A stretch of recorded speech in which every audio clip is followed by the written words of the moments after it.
run, and it's going to be Gerald Everett, who's going for the yak. He wants Director's 12. I think he got it. The Director just won $500 on Underdog Fantasy. Let's go.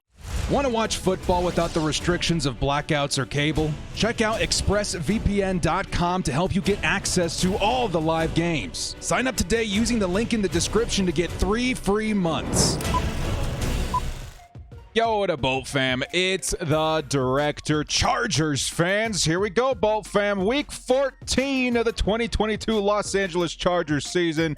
And I know morale is probably at an all-time low after last week. I get it. I'm sure there's a lot of folks out there expecting me to come on here and explain why we're going to lose this game, why it's okay, why we're looking to the future and the draft and future coaching and all that kind of stuff. Because, yes, this week's going to be tough. The Dolphins are a powerhouse this year.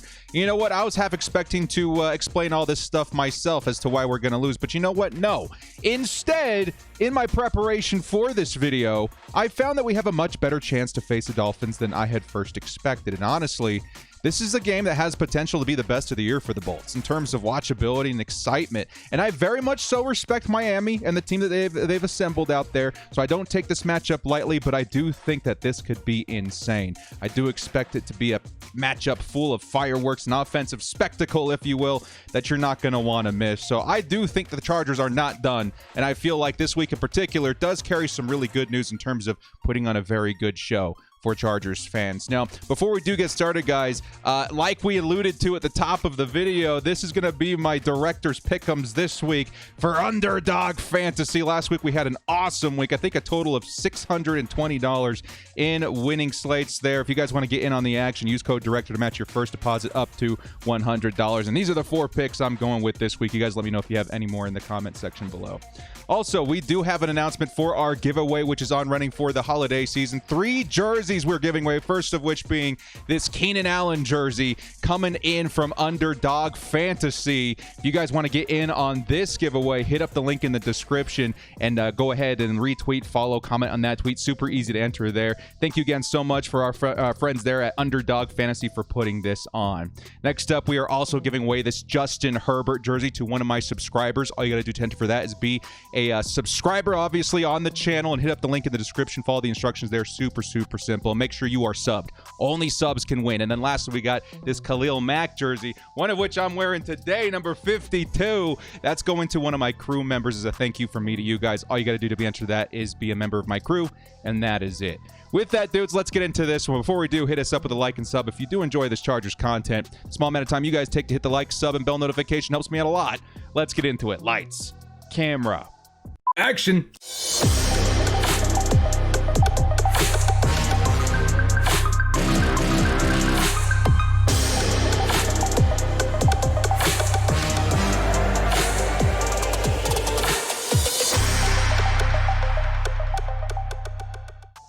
The Chargers versus Dolphins, Week 14 game preview. This season is flying on by. Now, as we always do, let's go ahead and go over the injury report here real quick. Don't know if the Friday one, yes, the final game status has been posted, and there's a couple of things worth to note in here, guys. I would say there's some good news and some bad news. First off, Bryce Callahan doubtful to play this game.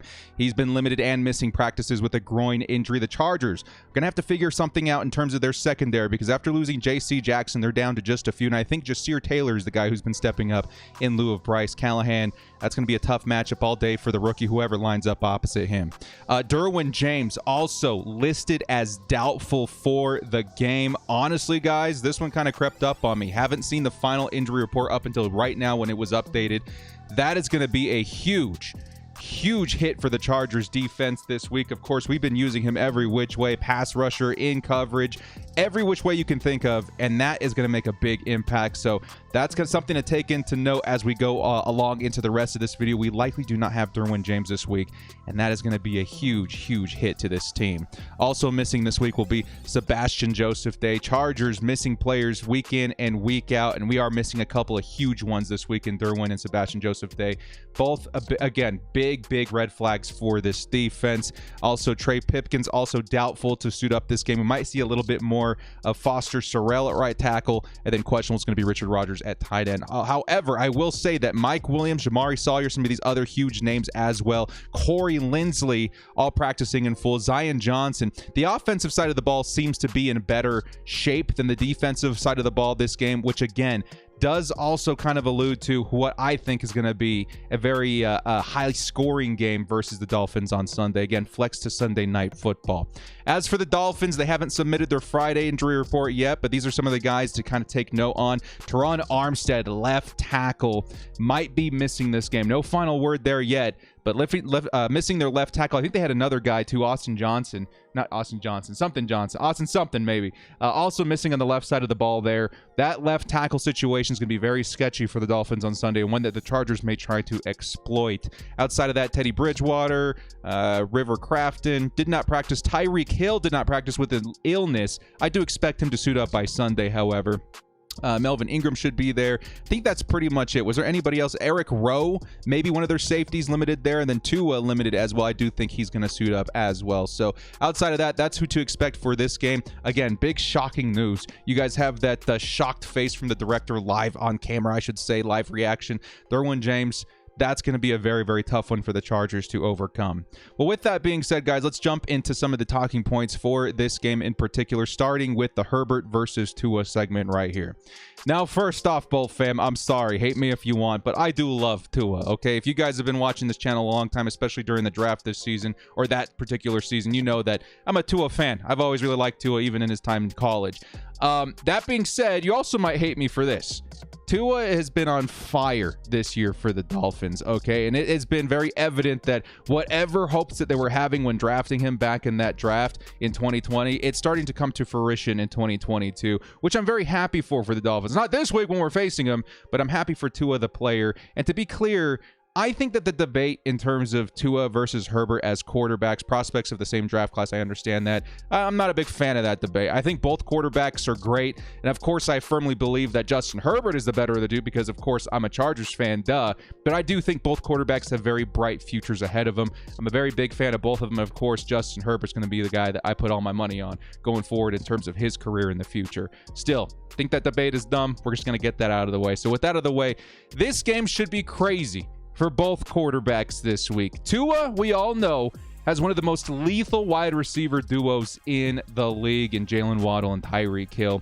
And his efficiency this year has allowed both of them to have a stellar performance in 2022. Both those guys have been popping off. Maybe not so much last week versus the San Francisco 49ers, but they have sure as heck been consistent this year with some huge numbers. And Tua does have a part to play in that. Sure, Tua isn't known for that, big downfield ability, in terms of getting the ball down there, but he is great at delivering the ball with space for his speed options to break free.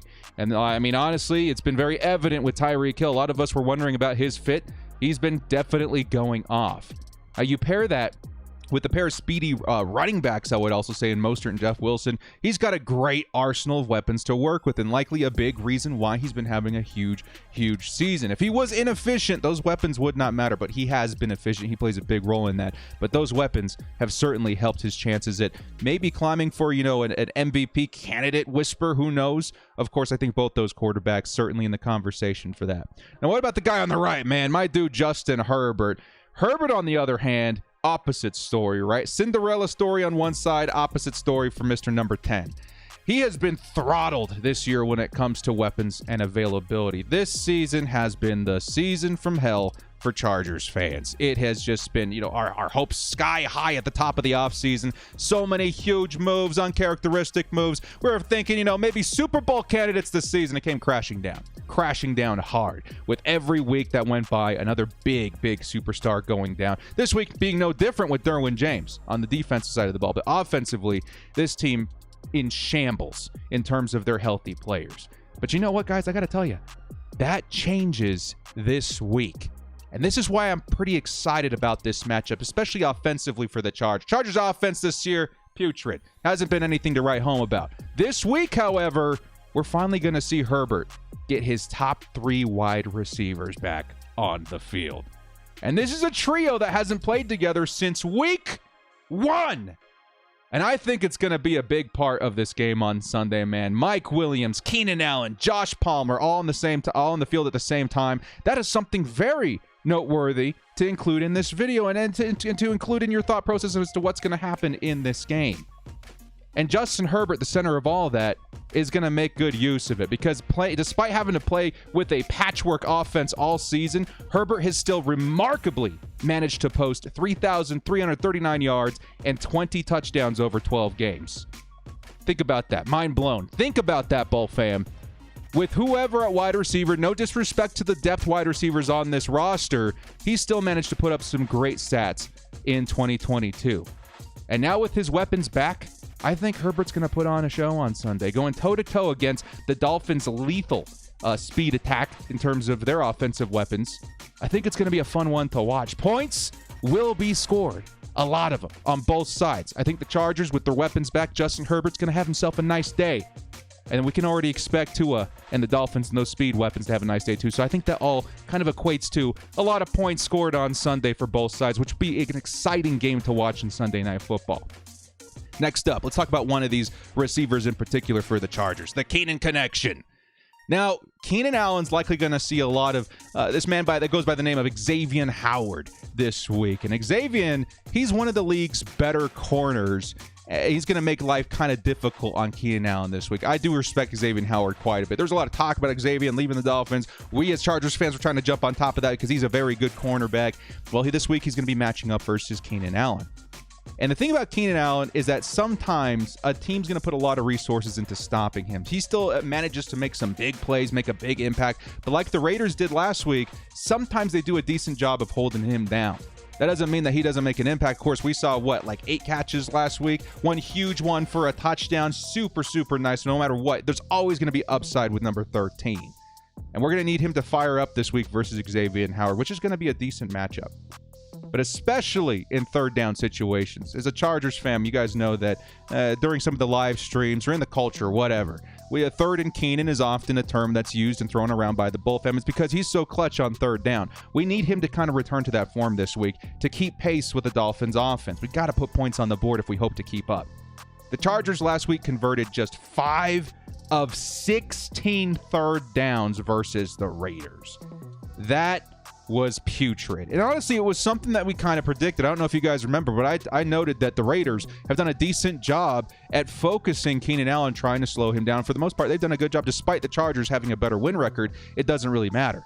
The Keenan Allen, we have enough data on that to say they might have enough to hold him down. This week, I don't know if the upside is that high, but we're going to need Keenan, especially on third down, to step up, even versus a good matchup like Xavier Howard. Now, I don't think Keenan's going to have a monster day, but I do believe he's going to make a big impact. And again, that's why the big number of 5 and 16 is super important. We need him on those third downs. We need the third and Keenan to make a return on Sunday because keeping drives alive may be the single most important aspect of this game outside of scoring points because we're going to have to get in and around the red zone to make that happen. And remember, Keenan's ability to free up other receivers is going to be a huge aspect of this game as well. If at any point, let's say the Chargers and Mike Williams or Josh Palmer, those guys are starting to see some productivity and the Dolphins want to move Xavier into another receiver, that's when I think Keenan Allen is going to have a nice opportunity to really capitalize. But for the most part, I think Keenan's going to be a big part of this game, whether it be drawing coverage from Xavier or freeing up other receivers or making big plays himself. I think he's going to be a very integral piece of this offense on Sunday. So what about the other big wide receiver? Well, this is probably the biggest reason Chargers fans are excited about Sunday's game, the return of Mike Williams, this segment called Big Hopes on Big Mike.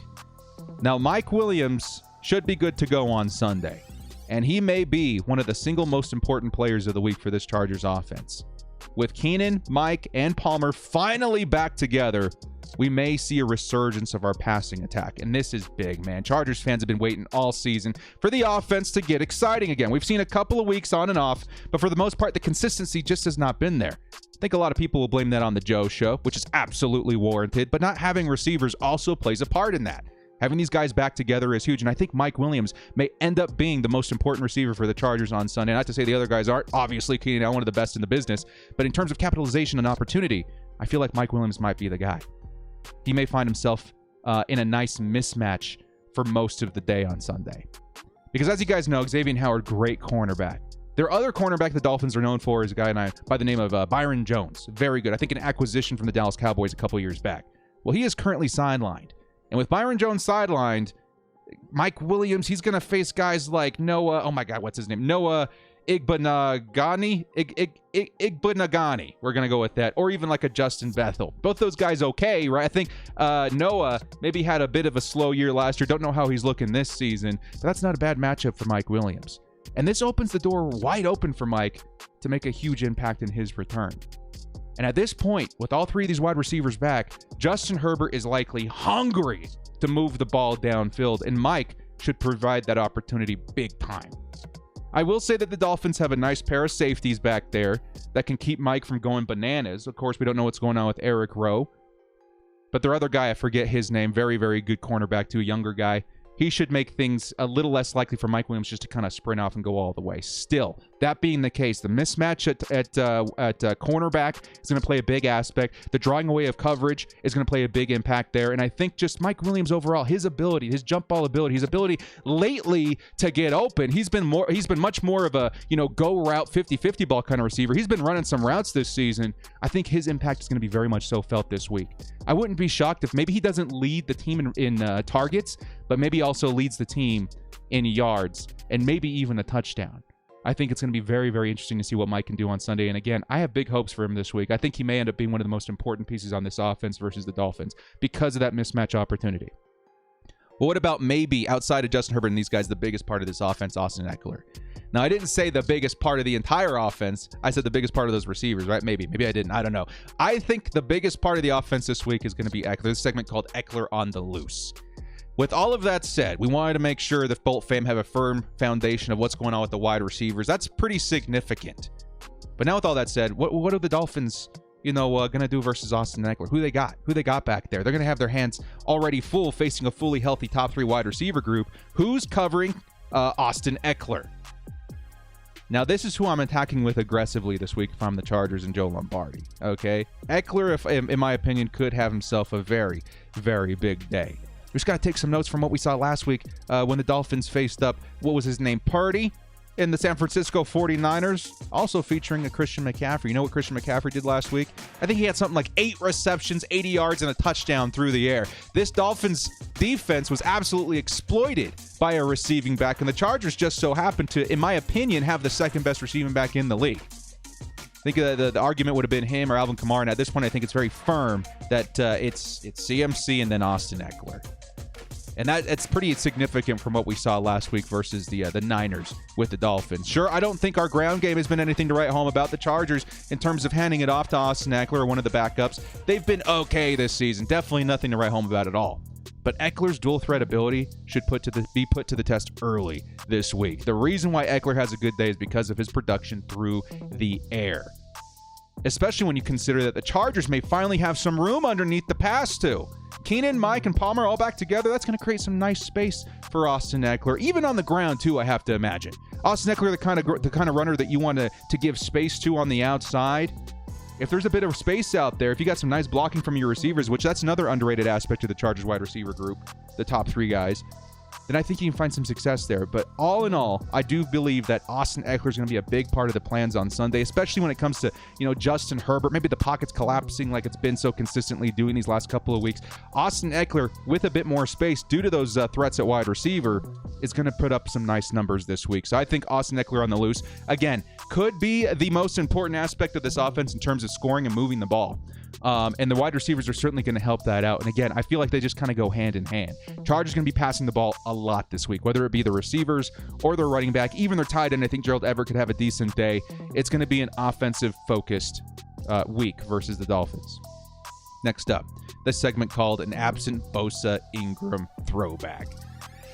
Dudes, Joey Bosa, Melvin Ingram. You guys remember those days? You guys remember the days we had Joey Bosa this season? I don't. It's been a while, man, and I've really, one of the biggest things I was excited about this year was seeing the Joey Bosa-Khalil Mack tandem work. It just hasn't been the case all season long, with Joey Bosa sidelined almost all year with a groin injury. I honestly, at this point, I don't know what's going to happen. But Joey Bosa was expected back, I think, last week at the very latest. I think that's 10 weeks separated from that groin injury. Still not back now. Still not activated off IR. We don't know what's happening. Who knows? Who knows when Joey Bosa will be back?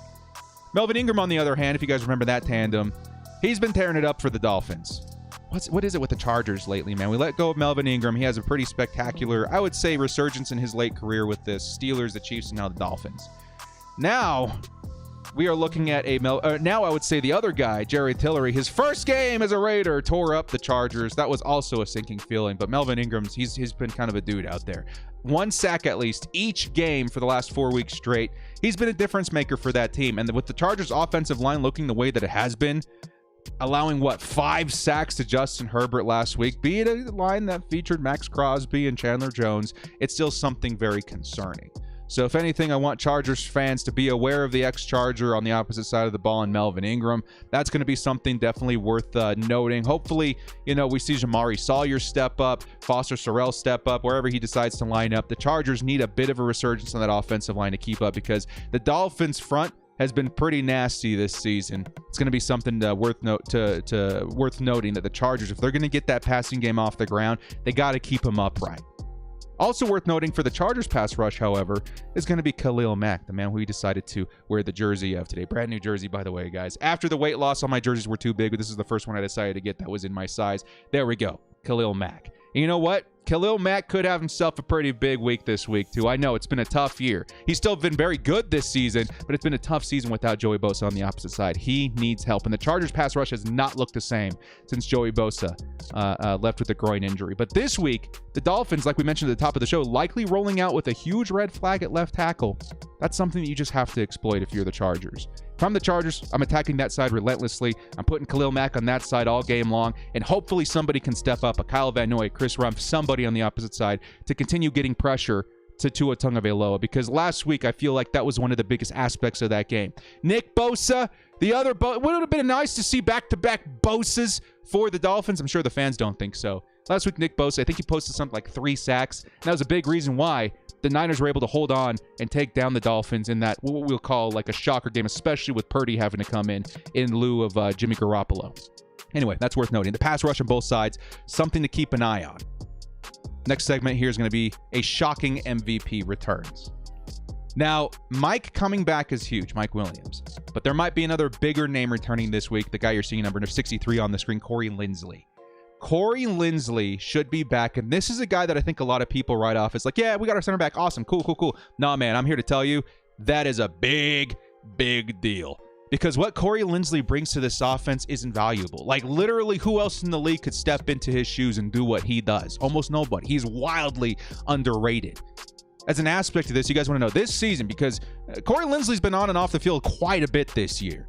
But we do have a nice little pocket of games as an example here. Okay, the Chargers average 25 points per game with Corey Lindsley on the field. And that's to put into account we didn't have receivers, this and that, whatever. We're still putting up at least 25 points a game with Corey Lindsley. Awesome, cool. What about without Corey Lindsley this season? Without Corey Lindsley, the Chargers have been scoring, an average of 16 points a game. That is huge.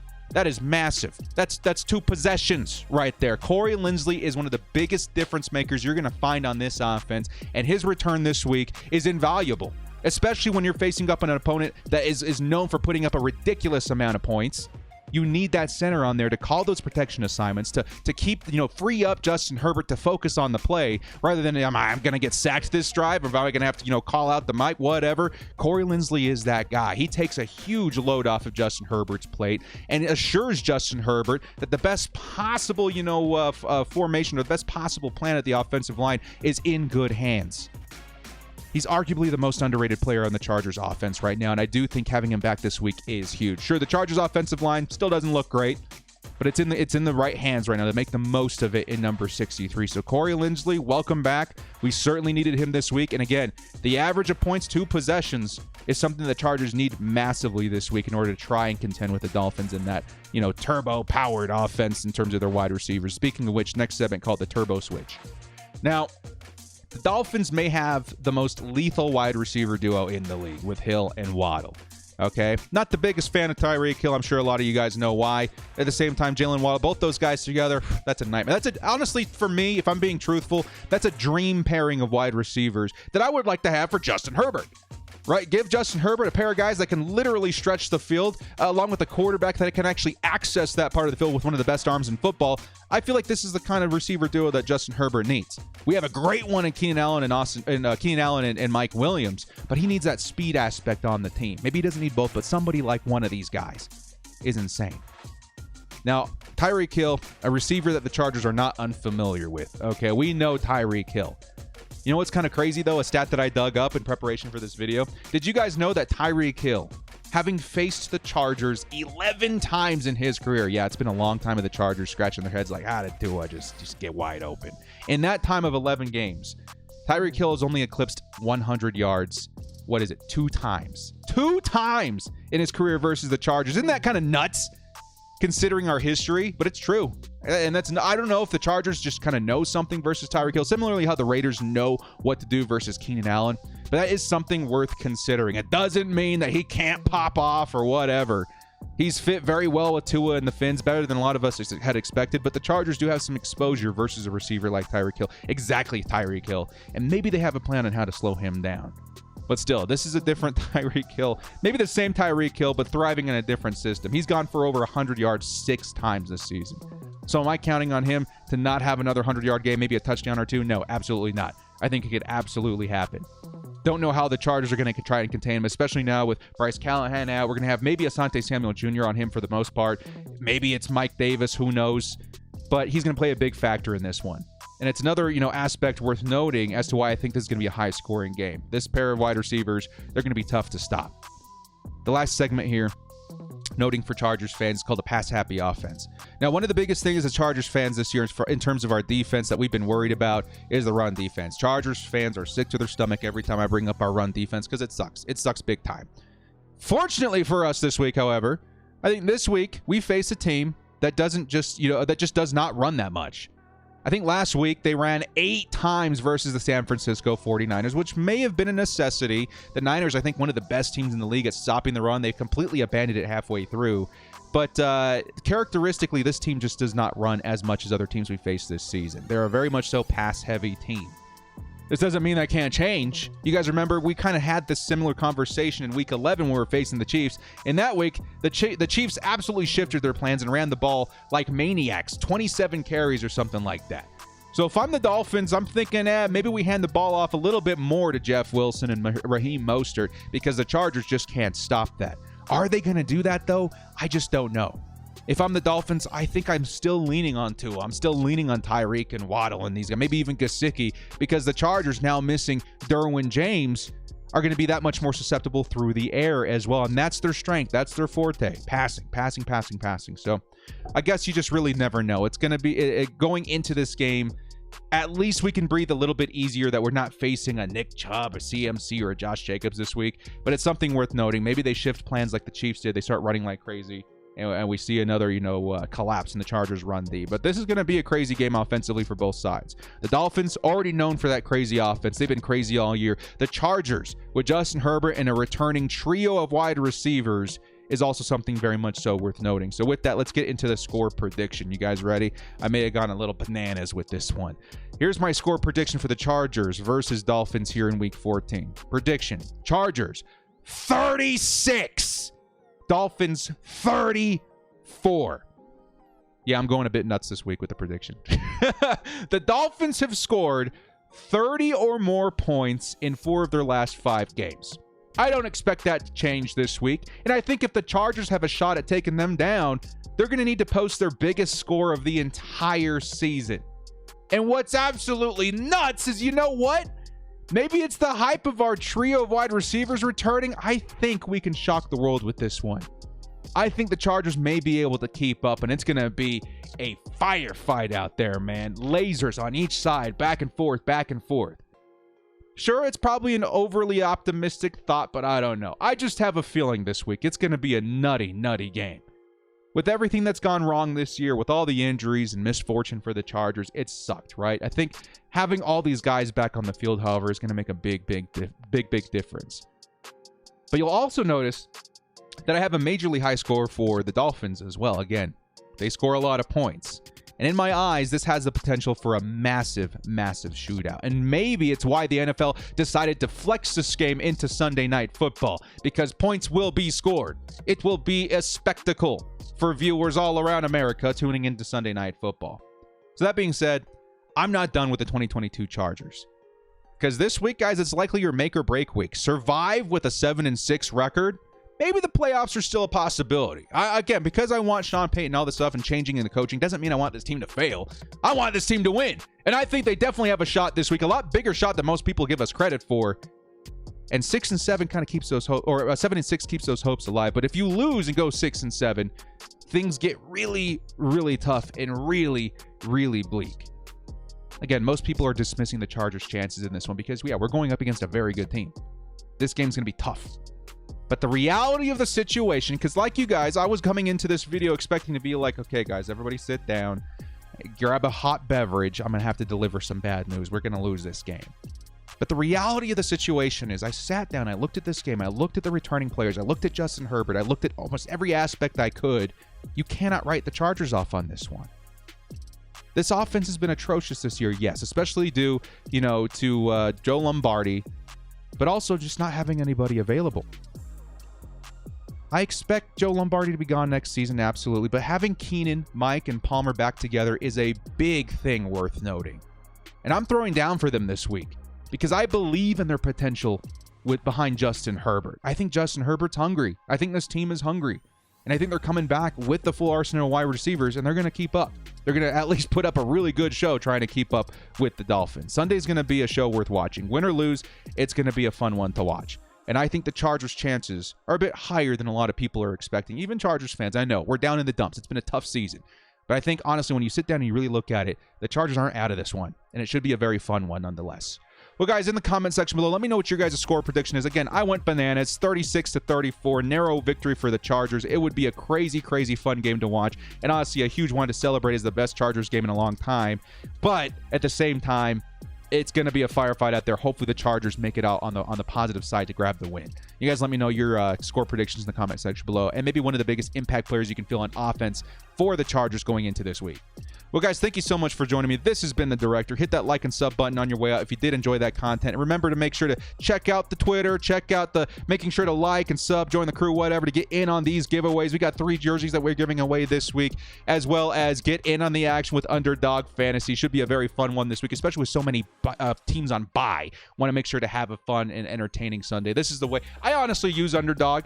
Yes, winning money and stuff is certainly fun, but just to keep the Sundays exciting. I think nothing makes it more exciting than fantasy football, so use code DIRECTOR to match your first deposit up to $100. Well, guys, thank you again so much for joining me. We'll catch you next time. This has been The Director, and as always, bolt up and stay frosty. Do not write off the Chargers. They are not out of it yet.